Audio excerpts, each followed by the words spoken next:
9:15, we got a report of a working house fire. Our first arriving crews found heavy fire on the southwest side of the building. We had reports that there were people trapped initially. Upon their size up, we were told that everybody was out of the building. They were still trying to make some contact with people who were out of the building at the time of the fire.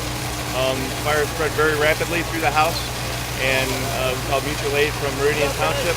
We've got the Red Cross here. We've got MSU Student Life here that will be taking care of the residents. It's really important to remember that fire doubles in size every 18 seconds. So a very small fire becomes a very large fire real quickly. In about a minute or two, a whole room can become involved, and in 5 to 10 minutes, a whole house can become involved. I was in my room.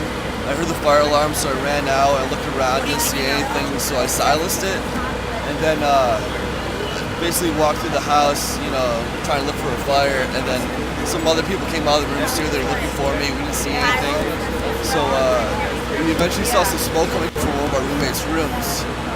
It wasn't his room. I think it was like the ground, the floorboards almost.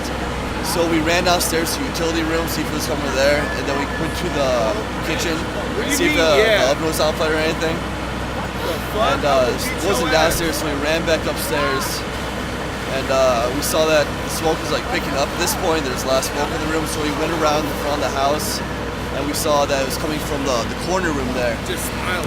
And his room's completely dark, and the first impression I thought that maybe he was in there sleeping still. Oh my God. And so that was kind of scary. I started slamming on his window, and it eventually broke. And when it did break, a bunch of smoke started billowing out. And then at that point, Trevor, there was a big guy, he kicked down the door, and after he did that, flames started billowing out of the door, and then that's when the house basically went up in flames. So we had to run out of the house. I called the police. I was basically yelling fire the whole time, so whoever kind of left with me.